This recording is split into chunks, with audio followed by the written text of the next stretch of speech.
Hello guys and welcome back! Sono così felice di essere di nuovo qui con voi, ma se io sono voi e lui invece, don't go looking for the answers. It's more effective if you just try to remember them. Pause the video, write down your answers and check them at the end. For now, let's get to work.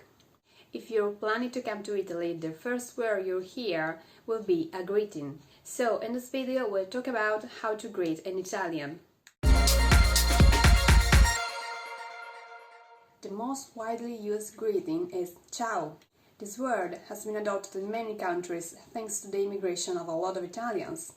Maybe it's written in different ways, but you've probably already heard it.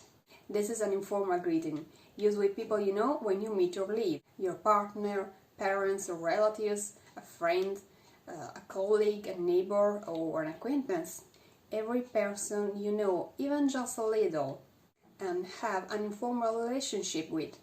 This greeting, especially if you know that person well, is generally accompanied by 2 kisses on the cheeks. First on the right side, then on the left one. Usually, when you meet someone, ciao is followed by a question. So, ciao, come stai? Or ciao, come state if you're greeting 2 or more people. We have a lot of different questions, but then means the same thing. How are you? This could be a rhetorical question, but it's polite to answer, so we could say bene grazie, e tu? If you say ciao when you leave, you can say it twice. So, ciao ciao! Or add something else, for example, ci sentiamo, ci vediamo, alla prossima. The general meaning of all these phrases is see you next time. If you're talking with a friend, you can also say ciao baci. This is a sophisticated but forced way to send a kiss. If someone you know introduces you to a new person in a friendly way, you can greet that person with ciao, even if you've never seen he or she before, because it's always an informal context. But in this case, instead of adding come stai, you can add piacere and your name if no one mentioned it before. For example, ciao piacere, io sono Gaia, or just ciao piacere Gaia, and no kisses but a handshake.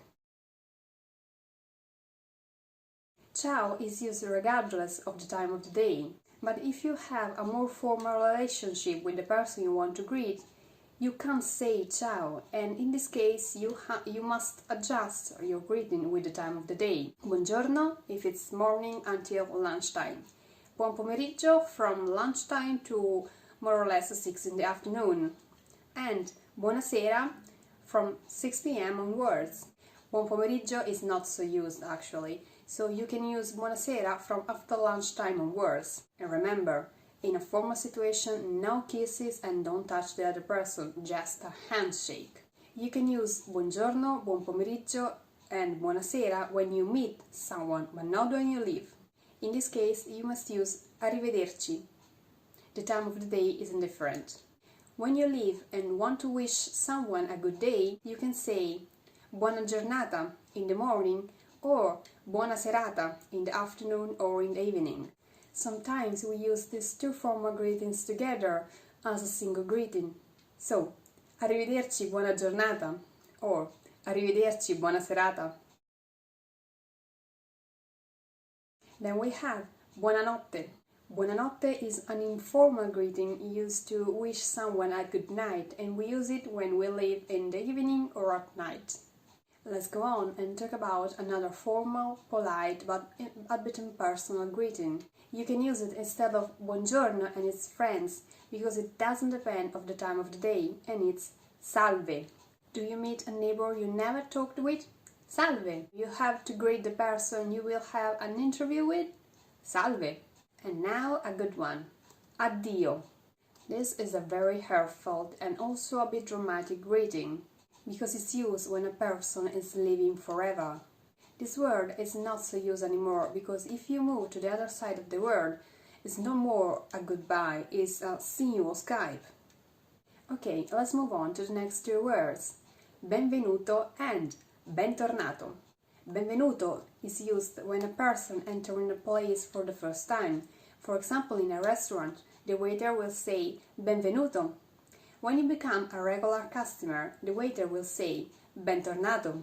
These two words are influenced by the gender and the number. So, Benvenuto Bentornato for a man, Benvenuti Bentornati for a group of men, Benvenuta Bentornata for a woman, and Benvenute Bentornate for a group of women.